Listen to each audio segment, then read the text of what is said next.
In this video, I'm going to prove to you that things that are both cheap and small can be really cool with this, the new Suzuki Jimny. And as part of the review, of course, I'll be driving it off and on road. Actually, I can just do that here, look. Off-road, brum, brum, brum, brum, brum, brum, brum. On-road, brum, brum, brum, brum, brum. Yeah, it's all right. Yeah, of course, I've got the real car here. My jokes just get worse and worse. Right, let's kick off by talking about this car's design, because this is where the cool factor comes in. Because I mean, just look at it. It's as though a Land Rover Defender and a Mercedes G-Wagon went off-roading for a bit of rough and tumble and didn't wear any protection, and the result was 9 minutes later, this appeared. It's just a cool little thing. In fact, it's so small that it could probably fit in a normal full-size SUV's boot. So in terms of length, it's only 3.6 metres long, width-wise 1.6 metres, but it's still pretty high. It's 1.7 metres tall. So yeah, if we were to go out on a date, it wouldn't be allowed to wear heels because it'd make me feel a bit silly. Now, I reckon this is such an interesting looking car that I've just put a post on my Instagram feed at Matt Watson Cars, and I bet it gets more likes than my other posts. So go there and check it out and see if I'm right. The Suzuki Jimny has a bit of a cult following. It first went on sale in 1970 as a tiny car you could drive literally anywhere. The Mark II was introduced in 1981 and then the Mark III in 1998, each remaining faithful to the initial concept.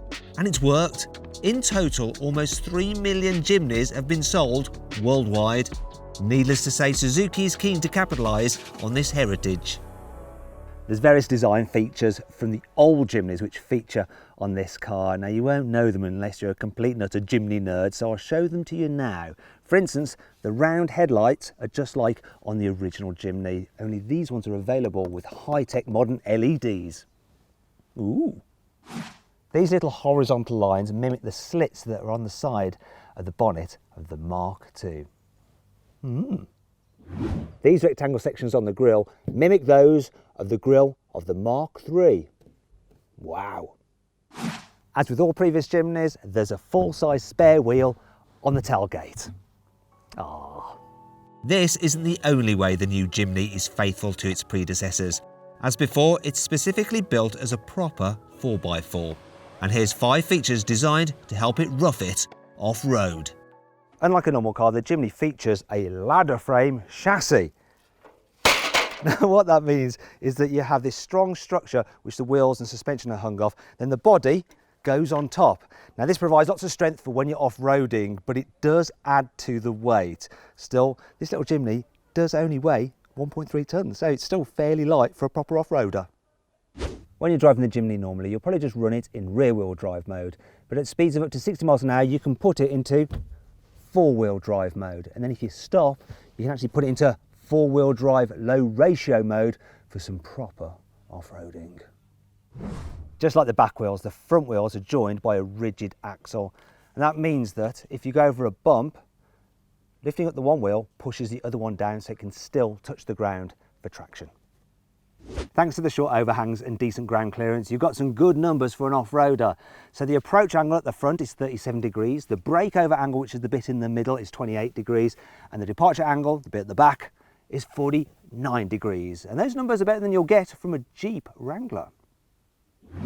This little Jimny can brake each wheel individually, and that's really handy if you get into a situation when you're off-roading and diagonal wheels are off the ground, because what can happen is that the power will just be spun away through the wheels with no grip, and the ones that do have grip don't do anything. So the car will actually brake those spinning wheels and send the power back to the wheels that are on the ground to drive it forward. But just how good is the Jimny off-road? Well, I'm going to test it somewhere those small fashion SUVs would certainly flounder. Right, I've jumped into a green car so that we don't get our lovely yellow one dirty, and I'm going to put the car into low range four-wheel drive mode and head up this hill. Yeah, let's go, Jimny. I actually have hill hold controls if I want to. I can get on this brake, just here, and it'll hold if I lift off the brake, lift off, look, leg up, and then I can get going again. There we go. Look at that traction, that's brilliant. And then I'm going to go down the hill. So I'm going to press this button down here and go into hill descent control mode, and it'll just do the braking for me. There we go. Look at that. Don't have to do anything. Piece of piddle. Right, and let's try something else out now. See how this car copes when things get a little bit slippery. And here's some water and some very muddy ruts. Gotta keep on moving. Yeah, no bother for little Jimny. Finally, we're going to check out the chassis articulation, which is basically like car yoga.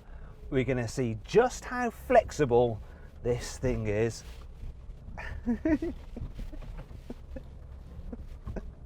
This is pretty intense. Do you know what? You can spend loads of money on a really expensive off-roader, or maybe buy yourself an old used Defender which is constantly breaking down and having problems and is a pig to live with. Don't bother. Just get yourself one of these Jimnys. They are magic. Be in no doubt, this new Jimny is the real deal, even though it looks more like a fashion statement than ever before. But is it as practical to live with as something less hardcore? The boot, well, it's not particularly easy to open it in tight spaces because it sticks out a long way. And the actual volume is around 85 litres, tiny. So if you want to carry anything, you have to go into two-seater mode like this. And then you have the same capacity as the boot on a Kia Stonic. Still, at least the opening's nice and wide and square. The side doors are almost as big as the tailgate, but there's only two, so getting into the rear seats isn't the easiest thing to do. Plus, the Jimny is a bit tight on rear legroom, and there's only space for two passengers back there. Still, this is not the end of the world, and neither is the interior ambience, or should I say, lack thereof. Let's just say it's a little bit dark and dingy in here because all the trim is black. Now, Suzuki said in their press brochure that they've done that because they didn't want any interior colours which might distract the driver. That is just marketing BS for that. We wanted to keep the cost down because look, I can see the bright yellow bonnet and I can see bits of bright yellow paintwork here on the inside, and think how much it could lift the cabin with just a few accents in here, and people would pay extra for them because this is not an expensive car really. It's going to start from around £16,000, but you're going to want to spend a bit extra for the SZ5, which will be about £17,500 to £18,000, because then you get a proper satellite navigation system with connectivity for your mobile phone with Apple CarPlay and Android Auto. You get the alloy wheels, you get the clever LED headlamps. You know, you're going to want that car, and it's not expensive. It doesn't feel particularly expensive inside, to tell you the truth. Everything's like kind of hard and brittle, but it's chunky, it looks tough, and it's easy to use. Now, to see how much money you can save on a new car, click on the pop-out button in the top right-hand corner of the screen to go to carwow. The biggest problem with the Jimny has always been that by making it good for off-roading, it's always been a little bit crap on-road compared to a more normal car. Thankfully, this new one is a lot better, but it's by no means perfect. So I'm on the motorway in the new Suzuki Jimny, and first thing I notice is that it seems to be constantly wandering about all over the place, almost like it's a naughty child. No, that way, come on, no, that way. Then there's the fact that, because it's quite tall and it's got very, very flat sides and it's reasonably light, it gets blown about quite a bit. So I've just gone past an HGV and I could feel the wind. And then there's the engine. So 1.5 litre, naturally aspirated, 101 horsepower. So I'm cruising along now and I'm doing around 70 miles an hour at 3,500 RPM. So I'm going to go for another gear. I've actually dropped a gear. The reason is that this car's only got 5 gears. It needs a 6th gear for on the motorway. Yeah, on a long journey, you're going to have to wear earplugs. Right, we're on a piece of unrestricted part of the Autobahn here in Germany, so it's time to max this beast out. Now, if I put my foot down, the engine does pick up okay, but there's not too much pulling power. Could kind of do with a turbo unit, really, this, for a bit more in-gear punch, but let's build it up. Come on, build it up. Here we go. So I'm at 100 and almost 140 kilometers an hour. The engine is screaming. Almost 150 kilometers an hour. Oh God, this is scary around this bend. Oh no. Hold on, everybody. Hold on. Come on. We're going to get 160 indicated. We are smashing it. Who needs a Porsche? 160.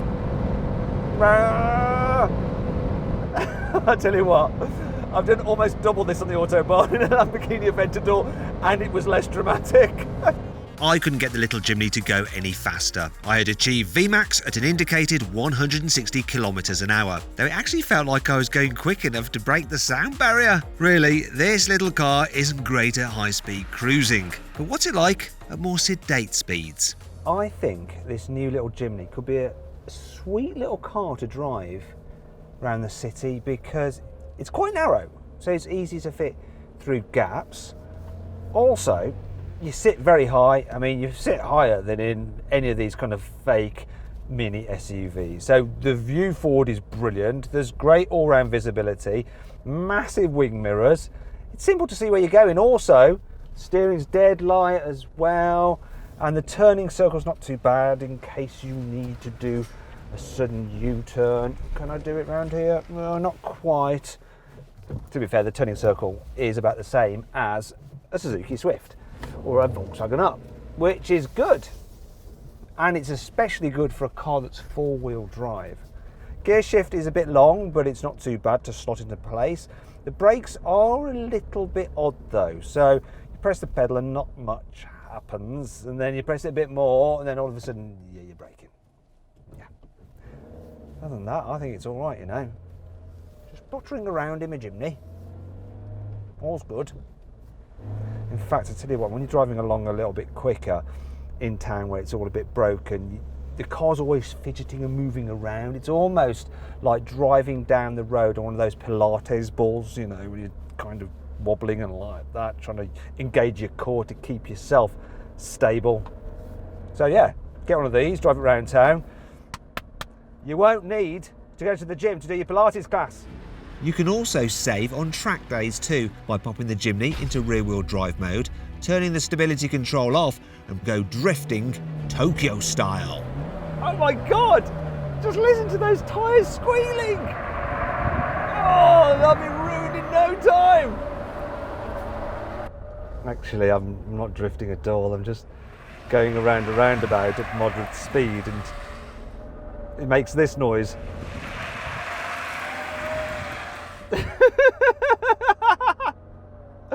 Not much grip this car does have.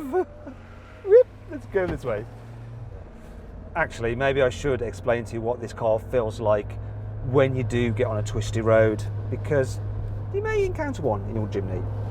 And yes, it's everything you expect in the way that it leans a lot in the bends, it pitches, it dives, it's moving about all over the place. It's a bit like a boat on a choppy sea, but you can always tell what's happening beneath you. Nothing is necessarily a surprise, and you feel part of the car, you feel involved, and in a way, it's surprisingly good fun. The thing is though, while I adore this car and it's certainly unique and fit for the purpose Suzuki intended, would I recommend it to someone wanting a cool looking car to get from A to B as fuss-free as possible? Probably not. In the UK at least then, the Jimny will always be a niche vehicle for niche people. If you enjoyed this video, please like it, comment on it and share it. Also click on our logo to subscribe to this channel, and if you click on the bottom right hand corner you can actually watch more of our content. Meanwhile, click over to the right to go to our deals page to see how much money you can save on a new car at CarWow.